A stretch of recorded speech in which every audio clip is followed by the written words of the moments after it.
भाई जमलोकी जी और उनकी पूरी टीम के तमाम मेंबरान, मैं सभी को इस बात के लिए धन्यवाद भी देता हूं कि इतनी चिलचिलाती धूप में, इतनी गर्मी में बावजूद उसके आप मुस्तैदी के साथ लगभग 1 महीना होने वाला है डटे हुए हैं, तो मैं आपको बहुत साधुवाद भी देता हूं और निश्चित तौर पे आपकी जो आंदोलन है उसकी कामयाबी की मैं कामना भी करता हूं।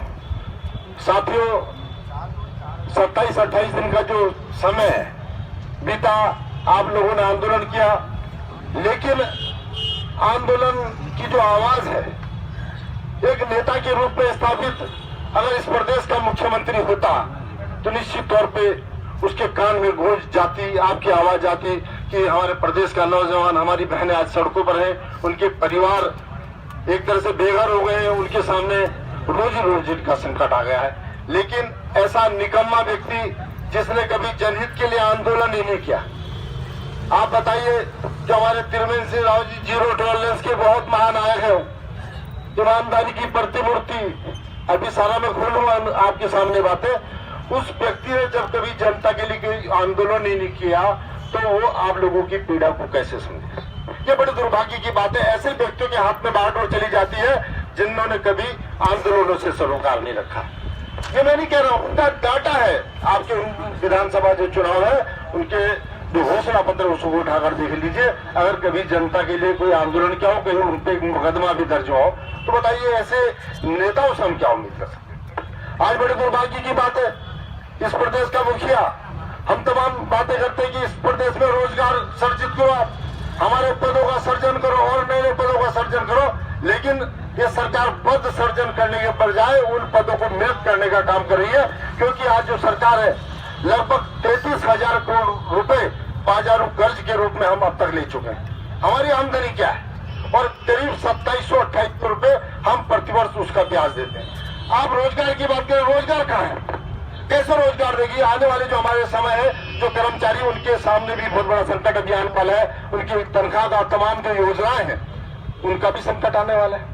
तो मेरा आप लोगों से ये निवेदन है, आप तमाम जो कर्मचारियों की पीड़ा है, लगातार अभी 1 महीने पहले मेरा आप साथियों से संवाद हुआ था इस 108 के बारे में, इन कर्मचारियों के बारे में, लेकिन एक दिक्कत मेरे साथ ये थी कि मेरे पास इससे संबंधित कोई पुख्ता डॉक्यूमेंट्स नहीं थे जिनके आधार पर मैं आपको कोई बात बताता, किसी रणनीति को आपको बताता। इसी वजह से कल ही मेरे पास डॉक्यूमेंट्स है। मेरा सौभाग्य है कि उन डॉक्यूमेंट्स को लेकर के भी मैं आपके पास आया हूँ। हमें 2 तरीके से लड़ाई लड़नी पड़ेगी। एक लड़ाई हम आंदोलन के रूप में लड़ रहे हैं, कल शायद आपका एक कार्यक्रम है विधानसभा सचिवालय घेराव का, मैं उसमें आपके साथ हूँ, अपनी टीम के साथ में आपके साथ आऊंगा। तमाम गिरफ्तारियां, उनसे हमारा रोज पाला पड़ता है। आपकी दुआओं से लगभग 1 दर्जन मुकदमे हम झेल रहे जनता के सरोकारों को लेकर के, उनको हक दिलाने के लिए, तमाम श्रमिकों को हक दिलाने के लिए। तो ये मुकदमे मुकाबले से कोई डरने वाली बात नहीं है। हम आपके साथ बिल्कुल मुस्तैदी के साथ रहेंगे। आप जरा समय बता दीजिएगा कि इस टाइम आना है। साथियों, एक तो पहली बात है कि हम आंदोलन के रूप में अपनी ताकत को सरकार को दिखाएंगे कि हम लगातार इनसे आंदोलित हैं, लेकिन उसके साथ साथ एक हमें सबसे बड़ा जो लैकुना है वो मिला है कि जो टेंडर्स हुए हैं हमें कोर्ट की भी शरण लेनी पड़ेगी। कोर्ट की शरण इसलिए लेनी पड़ेगी क्योंकि जो टेंडर्स हुए हैं 3 लोगों के बीच हुए, 3 कंपनियों के बीच हुए, एक जीवीके है, एक बीवीजी है और एक कैंप है। जो मेन है, जो कैंप है वो है। और इसमें जो सबसे बड़ा जो एक तरह से जो छेद है, जो हमें फायदा पहुंचाएगा कि जो उत्तराखंड प्रोक्योरमेंट रूल्स 2008 के तहत एक प्रोसीजर है कि 3 कंपनियों को प्रतिभाग लेना पड़ेगा क्योंकि उससे पारदर्शिता उसमें रहे।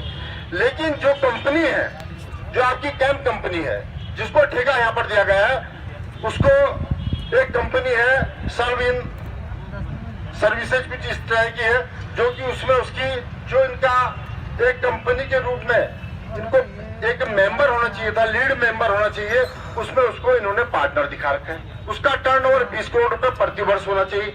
ये चीजें, और उसी तरह से जो बीवीजी कंपनी है वो UKSAS में वो लीड पार्टनर है और महाराष्ट्र में भी उसका कुछ हिसाब है, कहीं पे वो उसकी पार्टनर है।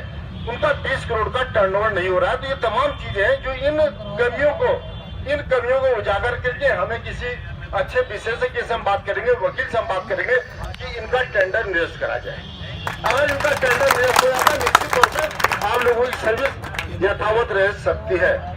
और ये बहुत बड़ा, ये मैंने अभी ये डॉक्यूमेंट्स है, ये आपके पास मैं आपको दूंगा कि जो इनका जो RFP है उसमें स्पष्ट लिखे 1/2/4 में कि जो भी कंपनी है अगर वो लीड मेंबर के रूप में यहाँ पर कार्य कर रही है और टेंडर ले रही है तो उसका कम से कम 51%, एटलीस्ट 51% इक्विटी शेयर होना चाहिए, 20 करोड़ का टर्नओवर होना चाहिए। ये उसको फुलफिल नहीं करते हैं। और आपसे मेरा फिर एक निवेदन ये है कि आप जीवीके जो कंपनी है, जीवीके कंपनी ने इसमें ऑब्जेक्शन रेज किए थे, साथ उसमें महानिदेशक को उन्होंने दिए थे कि ये इस तरह से गलत कंपनी बना करके, क्योंकि वो कहीं पार्टनर है, कहीं पे लीड मेंबर है, लीड मेंबर है, उसका आप जो है अध्ययन करें। और उस ऑब्जेक्शन को लेकर के जब 108 ने इस बात को रखा तो कहीं ना कहीं इस बात में सच्चाई है कि उसका दावा सही है, जीवीके कंपनी का दावा सही है। अगर आप गहराई से इस बात को देखेंगे, किसी सीए वगैरह से अगर आप बात कर ले, काफी डॉक्यूमेंट्स मेरे पास है, कुछ डॉक्यूमेंट्स मैं आपको देने जा रहा हूँ, तो निश्चित तौर पे इनका टेंडर निरस्त हो जाएगा और आप लोग पुनः बहाल हो जाएंगे। इसके साथ साथ बहुत जल्दी शायद मुझे उम्मीद है माननीय राज्यपाल अभी प्रवास में है नैनीताल के, तो 2-3 दिन में शायद आ रही है, उसके बाद शायद मुझे अपॉइंटमेंट वहां मिलेगा। एक आध साथी मैं आपको बता दूंगा, आप मेरे साथ चलना, उनके सामने भी हम ये बात को रखेंगे कि किस तरह से हमारे जो कर्मचारी हैं, हमारे जो युवा साथी हैं, हमारी बहन है, उनको बेघर करने का काम इस सरकार ने किया है। तो साथियों, अपनी आवाज को बुलंद करने के लिए, अपनी मांगों के समर्थन में हमें लगातार आंदोलन करना पड़ेगा। लाठी डंडे से आप तमाम हमारे साथी हैं, इनसे घबराने वाली बात नहीं है। जेल जाना है जेल जाएंगे, लेकिन अपना हक हमें लेना पड़ेगा। त्रिवेंद्र रावत सरकार है, उससे मुझे बहुत ज्यादा उम्मीद इसलिए नहीं है क्योंकि व्यक्ति आंदोलन से उपजा नेता नहीं है, ये तो संघ में रह करके अपनी रोजी रोटी कमाने वाला व्यक्ति, एक तरह से बहुत मामूली। अगर ये कांग्रेस बसपा सपा में चले जाए तो जिले में भी कोई पद इनको मिलने वाला नहीं, लेकिन भाग्य के धनी है, आज सीएम बन गए। ऐसा व्यक्ति अगर हम उससे उम्मीद लगाए जो लगातार खनन माफियाओं का डाउन हो, खनन माफियाओं का सरगना हो, शराब माफियाओं का सरगना हो, उस व्यक्ति से आप क्या उम्मीद लगा सकते हैं? आपको अपनी आवाज को बुलंद करना पड़ेगा, तभी जाकर के मैं समझता हूँ आपको हक मिलेगा।